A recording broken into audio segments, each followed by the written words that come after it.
میں میلاد منانے والوں کو بھی کہتا ہوں کہ جو میلاد ہے اس کو اس کی روح کے ساتھ مناؤ. اعتراض ہوگا ہی نہیں، ہوا بھی تو بہت کم ہوگا. خام خواہ اس کے اندر ایسی باتیں یا ایسی چیزیں شامل نہ کرو جن کی شریعت اجازت نہیں دیتی. اور دوسری بات یہ عرض کرنا چاہوں گا، یہ جو میلاد کا موسم آیا ہے یہ کوئی سیزن نہیں ہے نعت خوانوں کا یا پیروں کا یا مولویوں کا.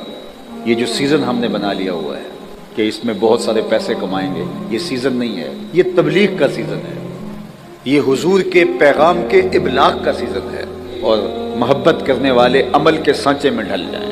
علامہ اقبال علیہ رحمہ نے سیرت النبی کے عنوان سے منعقدہ میلاد کے ایک جلسے میں کہا تھا، جو میلاد کا دن ہے 12 ربیع الاول، یہ امت کو جوڑنے کا ذریعہ ثابت ہو سکتا ہے، اور اس میں امت کو حضور کی دہلیز کے قریب کیا جا سکتا ہے، کیونکہ یہ اتنا ایسا موقع ہوتا ہے کہ دل ہیں حضور کی محبت سے بھرے ہوئے ہوتے ہیں. اس میلاد کے موسم کو حضور علیہ السلام سے قربت کا ذریعہ بناؤ، کثرت سے درود اپنی اولاد کو پڑھنا سکھاؤ.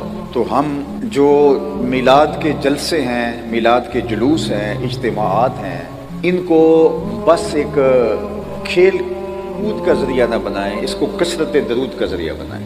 اور علامہ اقبال دوسری بات کہتے ہیں کہ حضور کی سیرت کا بیان، کسی کی 60 سال عمر ہو گئی، کسی کی 70 ہو گئی، کسی کی 50، کسی کی 40.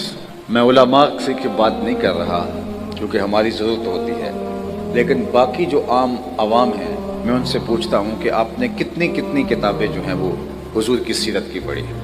شاید بہت کم لوگ ملے جنہوں نے کوئی ایک کتاب مکمل حضور کی سیرت کی پڑھی ہو.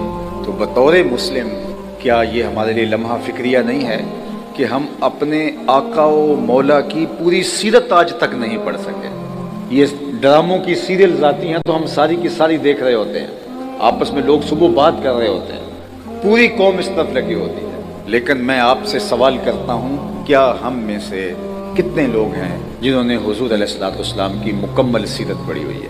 تو اگر نہیں پڑھی تو 60 سال گزر گئے، 70 سال بیت گئے، 50 سال بیت گئے، تو ہم کھڑے کہاں ہیں؟ ہمارے پاس اتنی فرصت بھی نہیں ہے. ہادی برحق، کائنات کے رہبر اور ہادی اور رہنما، جن کی زندگی اسوائے کاملہ ہے ہمارے لیے، ہمارے رب نے کہا کہ ان کی زندگی کے مطابق زندگی بسر کرو، اور ہم ان کی سیرت کو ابھی تک پڑھ نہیں سکے. عمل کرنا تو دور کی بات ہے. شستہ کہیں سے کوئی ٹکڑا پڑھ لیا یا کسی عالم دین سے سن لیا، کوئی واقعہ یاد ہوا، یا بچپن میں وہ بھی بوڑھے لوگوں نے دادی اماں کے بستر سے کچھ لے لیا، تو وہ چند چیزیں ہوں گی. لیکن باقاعدہ محنت کر کے ہم میں سے کتنے لوگ ہیں؟ دو باتیں کرتا ہوں، کتنے لوگ ہیں جنہوں نے ساری حضور کی سیرت پڑھی ہے، اور کتنے لوگ ہیں جنہوں نے قرآن مجید کو ترجمے کے ساتھ پڑھا؟